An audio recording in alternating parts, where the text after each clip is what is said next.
Hello, good morning, good afternoon, good night dreamer. जो कुछ भी चल रहा है अपने हिसाब से ले लेना। तो आज हम स्टार्ट करने वाले, हमारा फर्स्ट लेक्चर होने वाला है जो 10th स्टैंडर्ड के लिए है, जो कि साइंस वन का सेकंड चैप्टर है। ओके, तो आज का वीडियो के अंदर हम कौन कौन से ऐसे टॉपिक्स है जो कवर करने वाले हैं, तो चलो बिना टाइम वेस्ट के अभी हम देखते हैं। तो यहाँ पे आप नोटिस करोगे तो सबसे पहले मैंने यहाँ पे मतलब अपना थंबनेल है। थंबनेल के बाद जैसे ही नीचे होगा यहाँ पे मेरे को दिख रहा है periodic classification of elements, periodic classification of elements. लेकिन उसके पहले अपने नोट्स वाली बुक साइड में निकाल लेता हूँ, सो दैट मैं आपको अच्छे से बता सकूँ कि क्या है, कैसे है, क्या होने वाला है। ओके, तो चलो बिना टाइम वेस्ट के स्टार्ट कर लेते हैं।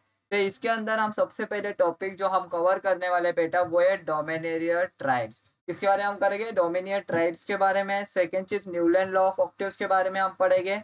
थर्ड मेंडेली पीरियोडिक टेबल के बारे में। And the last will be merit and demerit. तो सर इतनी सारी चीजें हम एक इसमें पढ़ेंगे? बाप रे, हमको सर याद ही नहीं होगा, समझ में ही नहीं आएगा कैसे। लेकिन क्या कैसे होगा सर? टेंशन मतलब, रोहित सर है तो सब इजीली हो जाएगा। तो चलो स्टार्ट करते हैं। तो सबसे पहले चीज, आपको ये इंसान दिख रहे हैं, इनका नाम है डोमेनियर्स। क्या नाम है इनका? डोमेनियर्स। लेकिन अब ये कौन है सर? तो सबसे पहली चीज मैं आपको बता दूं, he is a German scientist. अभी जो मैं पॉइंट्स आपको लिख रहा हूँ बच्चा, वो भी आपको मेरे साथ ही लिखना है। अगर मेरे साथ आप लिखोगे नहीं तो कुछ भी यूज होने वाला नहीं है। सारे जितने भी पॉइंट्स है वो आपको मेरे साथ ही कवर करने हैं। समझ में आ रहे हैं? बिकॉज ये मैंने एकदम मतलब टेक्स्ट बुक ऐसा पढ़ के जितने जितने इंपॉर्टेंट पॉइंट्स है उसको ढूंढ ढूंढ के निकाला हूँ आपके लिए, सिर्फ और सिर्फ आपके लिए। तो मैं चाहता हूँ कि इस वीडियो को जितना हो सके उतना शेयर करो, और मैं कोशिश करूंगा कि हमारी कंसिस्टेंसी बनाए रखे। ओके, तो सबसे पहली चीज भाई, डोमेनियर भैया था कौन? तो डोमेनियर जी थे हमारे जर्मन के साइंटिस्ट। कौन थे? जर्मन के साइंटिस्ट। सेकेंड चीज, अब इन्होंने बोला क्या? ओके, तो मैं एक स्टेटमेंट लिखूंगा, फिर स्टेटमेंट को मैं आपको अच्छे से एक्सप्लेन करूंगा। चले स्टार्ट करते हैं। सबसे पहले हम लिखेंगे, मेरे साथ लिखो, प्रॉपर्टीज ऑफ, मेरे साथ रिपीट भी करो बच्चा, रिपीट करोगे साथ में लिखोगे बहुत ही मजा आएगा। प्रॉपर्टीज ऑफ एलिमेंट, किसकी प्रॉपर्टी की बात कर रही है बच्चा? एलिमेंट्स की। So the properties of elements are related, properties of elements are related with, अब पे किससे रिलेटेड है बच्चा? एटॉमिक मास से। किससे रिलेटेड है? Atomic mass. सर क्या बोले, कुछ समझ में नहीं आया सर, है ना बताने के लिए। उसके पहले देख लूं रिकॉर्डिंग हो रहा है कि नहीं। Yes, perfect. ओके, इसको मैं थोड़ा साइड में कर लेता हूँ खुद को, तो आपको और अच्छे से दिखेगा। चल स्टार्ट कर लेते हैं। ओके, तो यहाँ पे मैंने क्या लिखा कि the properties of elements are related with atomic mass. तो basically this Dobereiner was from German and he was a German scientist. And the second point is that the elements, मतलब एलिमेंट्स के जो कुछ भी प्रॉपर्टीज रहेंगे ना बच्चा, वो किससे रिलेट करेंगे? That will relate to the atomic mass. लेकिन सर एटॉमिक मास क्या होता है? चलो कोई बात नहीं, वो भी बता देता हूँ। तो याद रखना, जितने भी नंबर ऑफ प्रोटॉन्स है, जितने भी नंबर ऑफ प्रोटॉन्स है और जितने भी नंबर ऑफ न्यूट्रॉन्स है, आपने पढ़ा रहेगा इन और मतलब इन ऑर्बिट बोल रहा हूँ, ऑर्बिट ऑफ शेल्स के अंदर, मतलब प्रोटॉन्स होते हैं, न्यूट्रॉन्स होते हैं, इलेक्ट्रॉन्स होते हैं, चार तरह के शेल्स होते हैं, K shell, L shell, M shell, H shell, nucleus होता है, राइट? तो इनमें से हम क्या करेंगे, प्रोटॉन और न्यूट्रॉन, किस इसको बच्चा? प्रोटॉन और न्यूट्रॉन को दोनों को जब हम ऐड करेंगे, when we will do the sum of proton and neutron, that time we will say it is a atomic mass। मतलब एटॉमिक मास मेरे को अगर ढूंढना है तो क्या करूंगा मैं? प्रोटॉन और न्यूट्रॉन को ऐड करूंगा तो मेरे को ऑटोमेटिकली एटॉमिक मास मिल जाएगा। तो according to Dobereiner's what he was telling कि जो भी एलिमेंट्स के प्रॉपर्टीज रहते हैं वो किससे रिलेट करते हैं? It is related with the atomic mass. It is related with the atomic मास। चलो थर्ड पॉइंट के ऊपर चले जाते हैं। थर्ड पॉइंट की अगर मैं बात करूंगा, तो डोमेनियर ट्रेड्स ने क्या किया बच्चा? ही हैड मेड, मेरे साथ लिखना है बच्चा आपको, made group of how many elements? Three elements. कितने ग्रुप, कितनों के ग्रुप बनाए उसने? तीन तीन के। हमारा समझो तीन का एक ग्रुप, फिर दूसरे ग्रुप तीन का होगा, तीसरा ग्रुप तीन एलिमेंट का होगा, चौथा ग्रुप तीन एलिमेंट का होगा। मतलब तीन तीन एलिमेंट्स के उसने ग्रुप्स क्रिएट किए। ओके, अब ये जो बच्चा इसने जो ग्रुप्स क्रिएट किए थे ना, वो कौन से बेसिस पे क्रिएट है? वो group were created on the basis of the elements having similar chemical properties.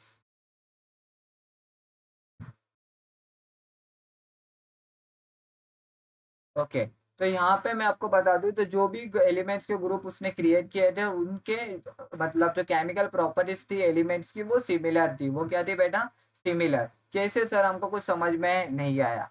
तो अभी मैं आपको बताने वाला हूँ आगे जब हम एग्जांपल करेंगे तब। फिलहाल इतना समझ लेना कि वो जर्मन साइंटिस्ट था। सेकेंड चीज हमने नोटिस किया कि जो भी एलिमेंट्स के जितने भी प्रॉपर्टीज थे वो किससे रिलेट कर रहे थे? It was related with the atomic मास। और अगर हमको एटॉमिक मास ढूंढना है तो हमको किसको ऐड करना पड़ेगा? प्रोटॉन्स को और साथ ही साथ न्यूट्रॉन को।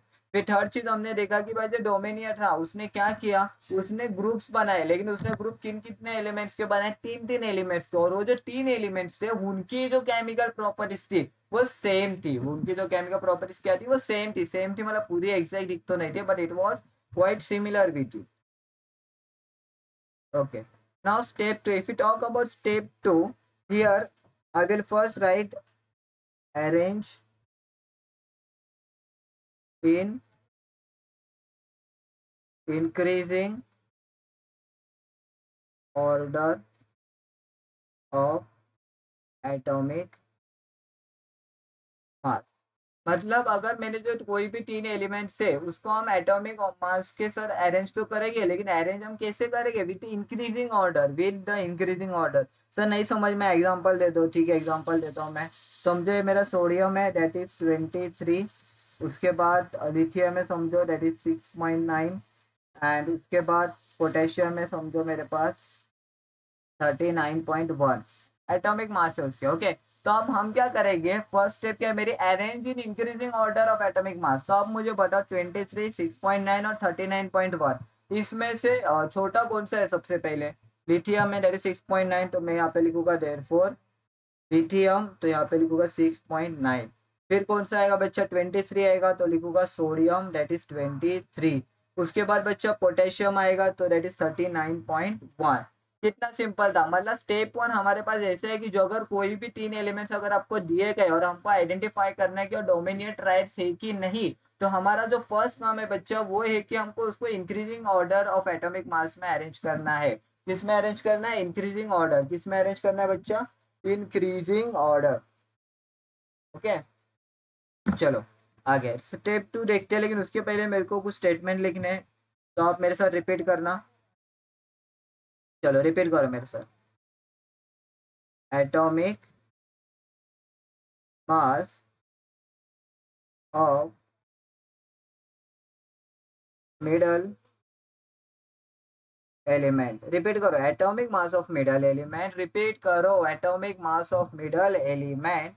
Atomic mass of middle element should be equal to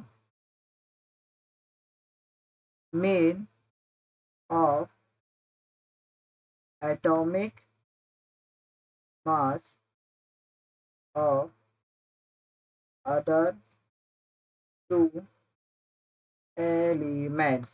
sir क्या आता है? हमको कुछ भी समझ में नहीं आया, कुछ हमारे दिमाग में गया ही नहीं सर। अपने स्टेटमेंट तो लिख लिया, फर्स्ट वाली स्टेप हमारी बहुत अच्छे से क्लियर है, सेकेंड वाली स्टेप हमको कुछ समझ में ही नहीं आ रही।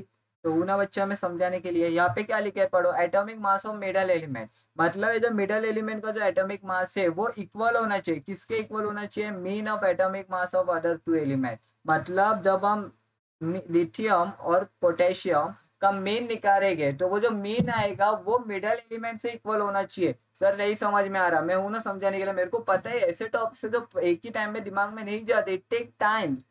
तो चलो करते हैं, मीन निकालते हैं पहले। तो सबसे पहले मैं यहाँ पे निकालूंगा एवरेज। सर एवरेज क्यों निकाल रहे हो? आपको तो मीन निकालना था बच्चे। एवरेज का मतलब ही मीन होता है क्या यार? What is this, what is this, what is clarity? तो एवरेज इक्वल्स टू मतलब मीन ही आपका। तो लिथियम प्लस दूसरा एलिमेंट कौन सा है? पोटेशियम अपॉन 2 करेंगे। कितने एलिमेंट्स ले रहे ऊपर 2, तो इसलिए नीचे भी 2 से डिवाइड करेंगे। लिथियम का एटॉमिक मास कितना है बच्चा? 6.9 प्लस पोटेशियम का कितना है? 39.1। Now this we will divide by 2। तो 6.9 और 39.1 को अगर हम ऐड करेंगे, ऐड तो करना आपको आता ही होगा, नहीं आता तो मैं बता दूं आपको। 39.1 प्लस पॉइंट के नीचे पॉइंट लिख दो, तो पॉइंट के यहाँ पे 6 है और यहाँ पे 9।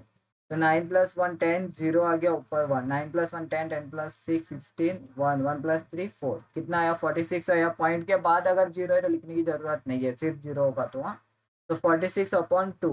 तो वेन एवर अभी डिवाइड इज 46/2, अगर इसको डिवाइड करो क्या आएगा, 2 2 4 एंड 2 3 6, कितना मिला मेरे को 23। अभी यहाँ पे ध्यान रखना, यहाँ पे हमने मीन निकाला, मीन निकालने के बाद हमको कितना मिला 23। ओके, अब यहाँ पे जो मिड एलिमेंट है उसका भी कितना है एटॉमिक मास 23। तो स्टेप 2 क्या बोलता है वो, कि जो एटॉमिक मास है मिडल एलिमेंट का वो इक्वल होगा किसके, with the other two elements, with the other two element, मतलब जो उसके आजू बाजू के दो एलिमेंट्स है अगर उसको हम ऐड करके डिवाइड बाय 2 करेंगे तो जो एटॉमिक मास मिलेगा, और वो मास अगर मिडल एलिमेंट से इक्वल है, मतलब जितना मिडल एलिमेंट का जो एटॉमिक मास है उतना ही सेम अगर अदर टू एलिमेंट के मास हो गए, मतलब ऐड करने के बाद मीन होगा, तब हम उसको बोलेंगे डोमिनियर ट्राइड्स। तो लास्ट स्टेटमेंट रहेगा it is a डोमिनियर triads, it is a डोमिनियर tried. क्या गलत है इसमें, इजी था। आई होप आपको समझ में आ गया होगा बच्चा। बहुत ही गर्मी है, बहुत ही गर्मी है। हाँ, ओके, कुछ डाउट है, आगे बढ़े। ठीक है, देखो वीडियो को अगर स्किप करके जाओगे तो मतलब नहीं, अभी आए हो तो पूरा ही अटेंड करके जाना। अभी देखो मैं आपको गारंटी देता हूँ डोमिनियन ट्राइड्स कभी भूलोगी नहीं, आपके दिमाग में बैठ गया भाई, को पहले एलिमेंट्स को इंक्रीजिंग ऑर्डर में अरेंज करो, मिड जो एलिमेंट है उसको टच ही नहीं करना, उसके आजू बाजू एलिमेंट को ऐड करो, डिवाइड बाय 2 करो, अगर उसका आंसर मिड एलिमेंट के एटॉमिक मास के बराबर आया तो हम उसको बोलेंगे डोमिनियन ट्राइड्स, और सर अगर नहीं आया तो it is not the dominion triads, it is simple as that. वाह वाह वाह वाह, मजा आ गया, मजा आ गया, मजा आ गया सर मक्खन। एक बार लास्ट रिवीजन कर लेते हैं क्या, क्या बोलते हैं, क्या बोलते हैं कंपनी। ओके, एक लास्ट रिवीजन कर लेते हैं। तो यहाँ पे हमने देखा सबसे पहली चीज, भाई जो हमारे डोमिनियस है वो जर्मन से बिलोंग करते थे। सेकंड चीज हमने देखा कि जो एलिमेंट्स की प्रॉपर्टीज थी उस रिलेट कर रही थी, किससे रिलेट कर रही थी, एटॉमिक मास से, ऐसा उसने बताया। फिर हमने देखा कि भाई एटॉमिक मास कैसे हम निकालेंगे, जब नंबर ऑफ प्रोटॉन्स और नंबर ऑफ न्यूट्रॉन को हम ऐड करेंगे तब ऑटोमेटिकली हमको एटॉमिक मास मिल जाएगा। उसने ग्रुप बनाए एलिमेंट्स के, एक ग्रुप में कितने एलिमेंट्स थे, 3 एलिमेंट्स थे, और तीनों एलिमेंट्स की अगर हम बात करेंगे तो उसके प्रॉपर्टी कैसी थी बच्चा, सीधा है वो similar chemical property. Okay, just give me,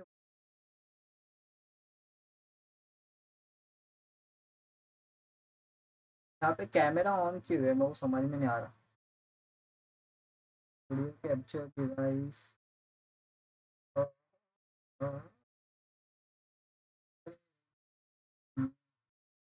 तो लेट्स से देखते, कंप्यूटर का कैमरा ऑन दिखाई दे रहा है मेरे को, I don't know why why it is happening so.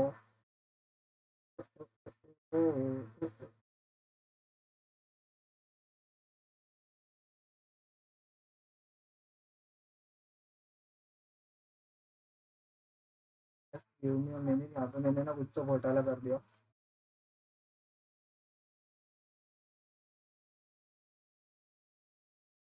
Okay, fine, चलो पढ़ते हैं। मस्त पसीना टपक रहा है, टपक टपक टपक। एक मछली पानी में गई चपा, दूसरी मछली के ऊपर आते हैं। फिर यहाँ पे हमने स्टेप देख लिए थे, अभी बस हो गया उसका रिवीजन। यहाँ पे मैंने कुछ एग्जांपल्स दिए, अभी मैं आपको हिंट दे रहा हूँ क्या करना है आपको। आपको मैग्नीशियम और स्ट्रोंडियम इन दोनों को ऐड कर लो, देखो 40.1 आ रहा है कि नहीं। अगर 40.1 नहीं आया, ऐड करने के बाद डिवाइड भी करना है 2 से, अगर नहीं आया तो लिख देना डोमिनेट राइट्स नहीं है। तो ऐसे 3 एग्जाम्पल से अपने पास, तीनों के तीनों आपको ट्राई करने हैं, और मेरे को बताओ कि इसमें से कौन से डोमिनेट राइट्स है और कौन से डोमिनेट राइट्स नहीं है, कमेंट सेक्शन में बता देना। चलो भैया, न्यूलैंड जी आ गए। कौन आ गया, Newland law of octaves. Now if I talk about Newland law of octave, तो सबसे पहले जो महात्मा है हमारे यहाँ पे, वो कौन है, वो न्यूलैंड है। अब ठीक है, जो न्यूलैंड है उसने भी क्या किया, अब उसके कुछ पॉइंट्स लिख रहा हूँ जो आपको भी लिखने हो गया, लिखो। अब ये बंदे ने क्या किया, एलिमेंट्स जो थे उसने किया अरेंज, तो लिखो elements are arrange in an increasing order of their atomic। अभी जो डोमिनियर वाले भैया थे हमारे, उसने भी एलिमेंट्स को अरेंज किया था, लेकिन एलिमेंट्स को किन से बेसिस पे अरेंज किया था, it was arrange on the basis of the atomic mass. So जो न्यूलैंड भैया थे हमारे, उसने भी एलिमेंट्स को अरेंज किया बच्चा, और उसने भी कौन से बेसिस पे अरेंज किया, arrange on the basis of the atomic mass. Okay, चलो सेकेंड पॉइंट के ऊपर जाते हैं। बस पॉइंट्स याद रखना, एग्जाम में पॉइंट्स लिख के आ जाना, आपको ऐसे ही मार्क्स मिल जाएंगे। सेकंड पॉइंट क्या है, उसने एलिमेंट्स को कंपेयर किया है। अब जो हमारा डोमिनियर भैया था उसने एलिमेंट्स को क्या किया था, अरेंज किया था तीन तीन के एलिमेंट्स को एक एक ग्रुप में। बड़े वाले भैया ने क्या किया पता है, उसने एलिमेंट को कंपेयर किया। आप किससे कंपेयर किया मैं बताऊंगा आपको, सबर करो मेरे साथ लिखो। Compare elements with musical notes. कौन से नोट्स से, म्यूजिकल नोट्स। अरे म्यूजिकल नोट्स क्या होते हैं, सारे ग म प ध नी, सारे ग म प ध नी। तो ये जो मैंने आपको अभी गा के सुनाया वो था म्यूजिकल नोट्स। ओके, तो इससे उसको अरेंज किया, बट कैसे क्या किया मैं आपको अभी बताता हूँ, सबर करो। थर्ड पॉइंट हम पहले लिख लेते हैं। थर्ड पॉइंट लिखेंगे, लिखो मेरे साथ लिख लो, पहले पॉइंट्स कवर कर लेते हैं। Properties of every 8 element similar to the property of first element। Okay, तो यहाँ पे हमने क्या सीखा कि जो भी प्रॉपर्टी रहेगी 8 एलिमेंट्स की वो सिमिलर रहेगी to the first element. Sir हम आपको सच्ची में बता रहे हैं, हमको कुछ समझ में नहीं आ रहा है बेटा, एटलीस्ट लिखने का काम तो करो, मैं आपको समझाऊंगा ना, मेरे को पता है आपको नहीं समझ में आ रहा। आपको नहीं समझ आ रहा, रोहित सर बस पढ़ाते ही जा रहे पढ़ाते ही जा रहे, ऐसा थोड़ी ना होगा। अगर रोहित सर अभी एक्सप्लेन नहीं करे इसका मतलब पीछे कुछ तो रहेगा ना बात, तो लॉजिक होगा, ऐसे ही तो नहीं करने वाला। ओ चलो एक लास्ट पॉइंट लिख लेते हैं, फिर मैं आपको एक्सप्लेन करता हूँ। Okay, first note is similar to the 8 note of element. चलो सर अभी बता दो हमको, अब बहुत टाइम पास आपने कर लिया, अभी हमको फटाफट बता दो। ठीक है, बता रहे, सबर करो, सबर करो, सबूरी रखो, सबूरी सबूरी सबूरी रखो। चलो अभी यहाँ पे मैंने लिखा है elements are arrange in an increasing order atomic mass. अभी यहाँ पे आप देख सकते हो मैंने क्या लिखा हूँ, सा रे गा मा पा धा नी। सर ये तो 7 है। सा कितने हो गए, 8 हो गए। ओके, सेकेंड पॉइंट अगर आप यहाँ पे नोटिस करोगे मैंने यहाँ पे क्या लिखा हो कि compare element with musical note. Musical note से कंपेयर कर लिया। सर ऐसे कैसे कंपेयर कर लिया बताओ जरा। यहाँ पे ध्यान दो, एलिमेंट्स लिखे ना हमने, हाइड्रोजन लिथियम बेरिलियम, तो इसको हमने किससे कंपेयर किए, ये जो ऊपर हमने लिखे ना सारे ग म प, मतलब ये जो म्यूजिकल नोट से हमने उसको क्या कर दिया बेटा, कंपेयर कर लिया है। सेकेंड चीज आगे देखो यहाँ पे क्या लिखी हुई है, properties of every 8 element similar to the property of first element. अभी यहाँ पे अच्छे से ध्यान देना, हाँ मैं कलर चेंज करो आपको समझ में आने के लिए, यहाँ पे ध्यान दो। One, first element, second element, third element, fourth element, fifth element, six element, seventh element, eight element. उसने क्या बोला, property of first element, property of first element will be similar to the property of the 8 element. मतलब जो hydrogen है उसकी property और जो fluorine है उसकी प्रॉपर्टी क्या होगी, सेम होगी। क्या होगी, सेम। तो सर इसके हिसाब से जो सोडियम है और जो लिथियम है उसकी भी प्रॉपर्टी क्या होगी, सेम होगी। जो मैग्नीशियम है ऊपर बेरिलियम है उसकी भी प्रॉपर्टी क्या होगी, सेम। तो यहाँ पे कहने की बात क्या आती है बच्चा, अभी देखो एक कैल्शियम है, तो मतलब है जितने भी एलिमेंट्स यहाँ पे अरेंज किए गए हैं उनकी जो केमिकल प्रॉपर्टीज है वो क्या होगी, सिमिलर होगी। क्या होगी, सिमिलर। ऐसा किसने बोला, न्यूलैंड लॉ ऑफ ऑक्टेव्स, इसलिए ऑक्टेव्स बोला गया, मतलब 8वां एलिमेंट। तो आप नोटिस करोगे यहाँ पे आपको अच्छे से समझ में आ गया है कि first note is similar to the 8 note of element.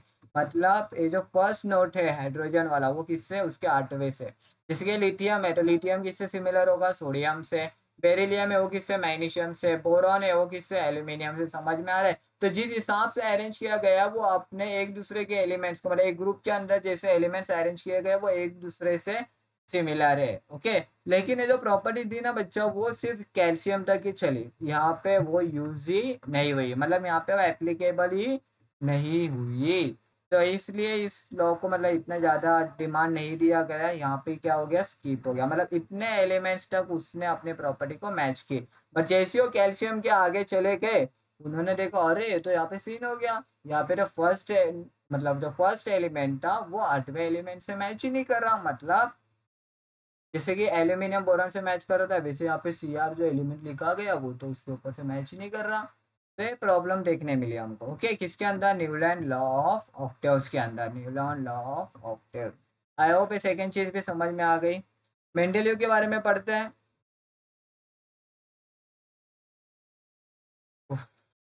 बहुत बहुत गर्म हो रहा है। तो ये भैया कौन है हमारे? ये भी भैया है हमारे मेंडेलीव। तो अब मेंडेलीव ने भी प्रायोरिटी दी। मेंडेलीव ने किसको प्रायोरिटी दी है पता है? मेरे को बताओ। डोमेनियर्स और न्यूलैंड के इसमें एक चीज सेम थी, वो एलिमेंट्स को अरेंज कर रहे थे किसके बेसिस के ऊपर? एटॉमिक मास के ऊपर। वैसे ही मेंडेलीव ने भी किसको प्रायोरिटी दी? Mendeleev also gave priority to the atomic mass. Mendeleev भी किसको प्रायोरिटी दी? Atomic mass. और मेंडेलीव के टाइम पे टोटल 63 एलिमेंट्स को डिस्कवर किए गए थे। ओके, और उसने 63 की 63 एलिमेंट्स को क्या करे बच्चा? अरेंज किया। क्या किया उसने? अरेंज किया। लेकिन अरेंज किसके बेसिस पे किया? Arrange on the basis of atomic mass. लेकिन एटॉमिक मास के बेसिस पे अरेंज तो किया, लेकिन ऑर्डर कैसी थी? इंक्रीजिंग और decreasing? The order was increasing. समझ में आया? यहाँ पे कुछ डाउट है? बहुत आसान है। सेकेंड पॉइंट भी कवर हो गया। Third point. ओके, अभी यहाँ पे उसका एक पॉइंट है जो आपको भी लिख लेना चाहिए, तो मेरे साथ लिखो। Elements with similar physical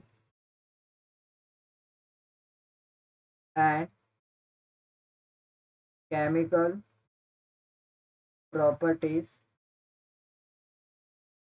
repeat after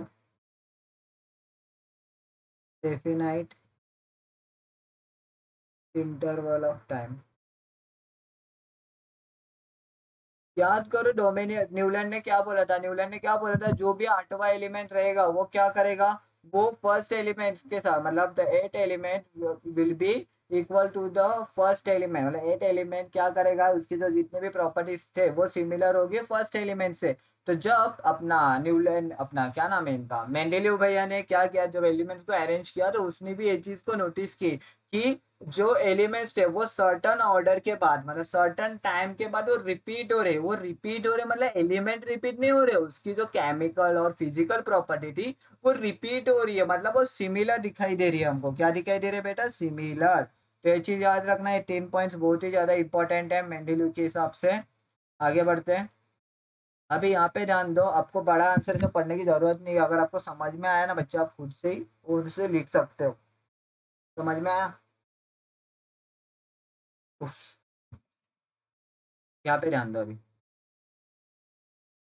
ठीक है, यहाँ पे क्या लिखे है? ग्रुप्स लिखे हैं। अब ग्रुप्स कितने हैं हमारे पास? देखो, 1 2 3 4 5 6 7। एड़े जैसे पढ़ते नहीं बैठने का। In Mendeleev period there are 7 group, sorry 8। In Mendeleev period there are 8 groups. In Mendeleev period there are 8 groups. क्यों याद करने की जरूरत है? रोहित सर ने बोल दिया ना ग्रुप्स कितने? 8 ग्रुप से बात खत्म। पीरियड्स कितने हैं देखो? 1 2 3 4 5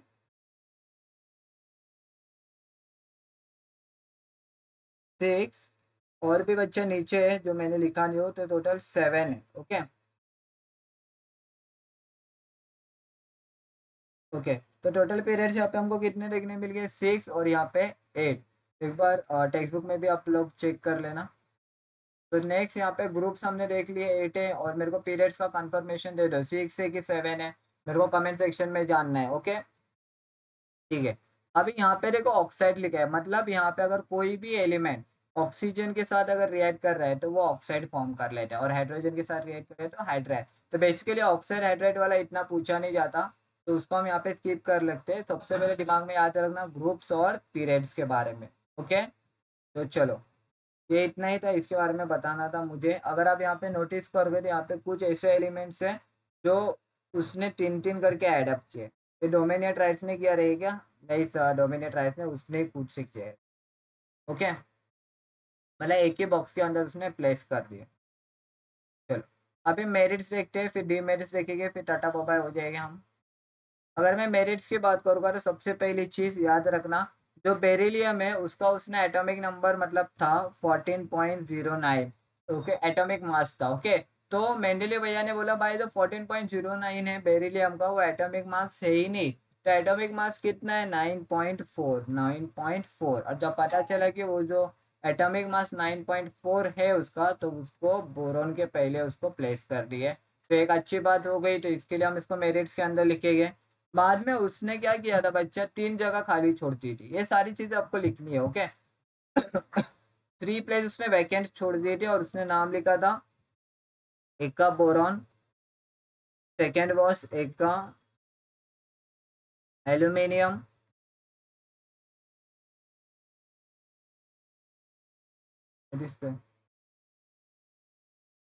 मध्ये काहीतरी आले ना, हा ते येतच तिकडे राहू,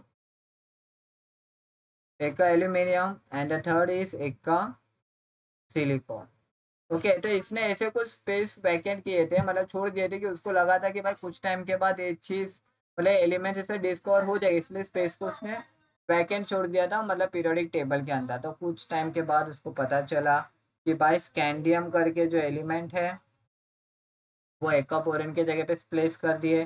फिर गैलियम वाला जो एलिमेंट था उसको एक्का एल्यूमिनियम के यहाँ पे स्पेस कर दिए, एंड जर्मनियम वाले को दूसरे जगह पे एक्का सिलिकॉन के जगह पे दे दिए, प्लेस कर दिए, ओके। तो यहाँ पे जितने भी प्रॉपर्टीज ऑफ एलिमेंट मतलब ये जो इनकी जो प्रॉपर्टीज थी, किसके, स्कैंडियम गैलियम और जर्मेनियम की, याद रखना मेरी बात को ध्यान से सुनना, स्कैंडियम गैलियम और जर्मेनियम, इनकी जो प्रॉपर्टीज थी ना वो एक का बोरॉन, एक का एल्यूमिनियम और एक का सिलिकॉन जिसे मैच की। और एक का बोरॉन, एक का एल्यूमिनियम, एक का सिलिकॉन क्या है, कुछ नहीं था, उसने खाली स्पेस वैकेंट छोड़ के रख दिया था कि ऐसी खाली रहने दो, आगे फ्यूचर में मिलेगा, ऐसा उसने प्रेडिक्ट किया था और उसका प्रेडिक्शन क्या होगा बच्चा, सही हो गया।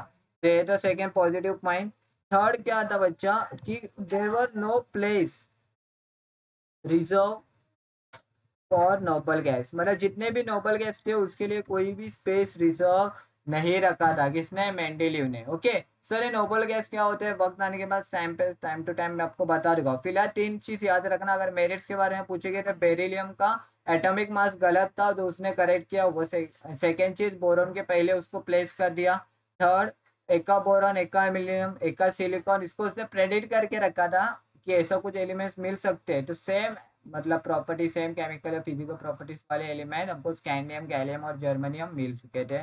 कोई भी स्पेस उसने रिजर्व नहीं रखी थी नोबल गैस के लिए।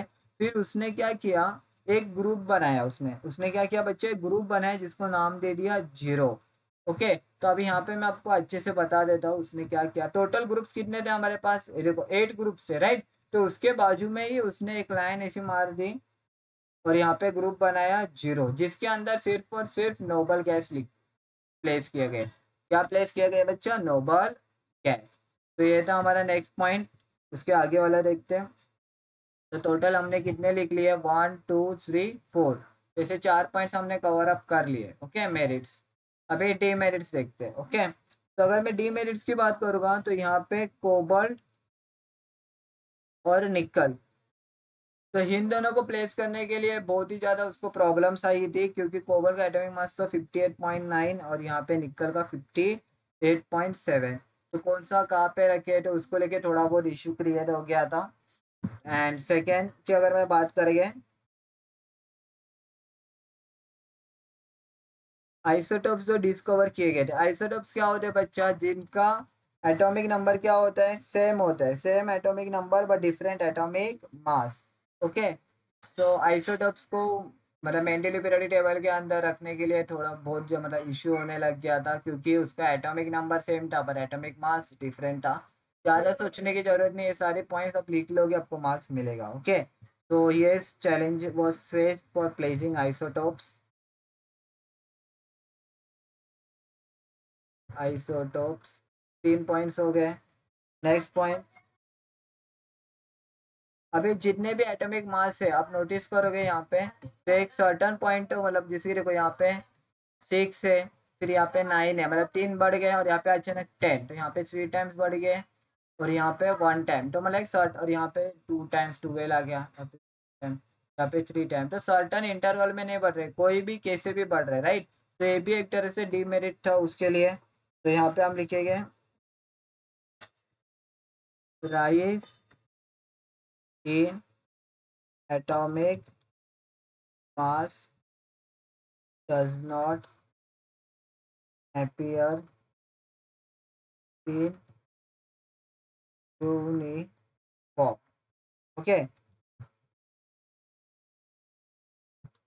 तो इसकी वजह से क्या हो गया, मतलब कोई भी एलिमेंट कभी भी डिस्कवर हो गया तो उसका एटॉमिक मास अगर कम आएगा तो उसको बीच में प्लेस करना पड़ेगा, राइट। जैसे बेरिलियम का हो गया 14.09 तो कहीं और प्लेस किया रहेगा। फिर जब पता चला अरे इसका तो 9.04 समथिंग एटॉमिक मास है तो उसको बोरॉन के आगे डाल दिए। तो वैसे ही यहाँ पे भी डिफिकल्टीज आने लगी, तो यहाँ पे लिख लो not possible to predict how many elements discovered between heavy elements. Heavy मतलब कितना, मतलब बीच का जो गैप रहता है, बहुत ज़्यादा अगर गैप रहेगा तो उसके अंदर हो सकता है कि आने वाले फ्यूचर में न्यू एलिमेंट्स मिल जाए। तो हम मतलब एक्सपेक्ट नहीं कर सकते कि या मतलब कुछ भी एक्सपेक्टेशन नहीं लगा सकते कि इतने मिल सकते इतने नहीं मिल सकते, कुछ भी मिल सकते हैं, ठीक है। तो ये and the last is hydrogen जो रहेगा बच्चा वो सिमिलरिटी दिखाता है हेलोजन से। ओके, तो हेलोजेंस क्या होता है, नोबल गैस क्या होता है, हम एक टॉपिक में कवर कर लेंगे। फिलहाल के लिए इतनी चीज़ें याद रखना। तो आई होप आपको मेरिट्स और डीमेरिट्स आपको अच्छे समझ में आ गए रहेंगे। बहुत ज़्यादा मेहनत कर रहा हूँ मैं बेटा आपके लोग के लिए, बहुत सारा कुछ करने की कोशिश कर रहा हूँ। तो मैं एक्सपेक्ट करता हूँ एटलीस्ट इस वीडियो के ऊपर मिनिमम 10 लाइक्स आ जाए। एंड 430 सब्सक्राइबर हो चुके हैं, उसको आप 450 तक स्प्रेड कर दो। ओके, और max to max at least 10 shares तो कर दो, सो दैट मतलब वीडियो की रीच बढ़े। जितने ज़्यादा लोगों के हम पहुँचेंगे उतना ज़्यादा अच्छा होगा हमारे लिए। तो आज के लिए इतना ही dreamers, bye bye, good night, sweet dream, take care.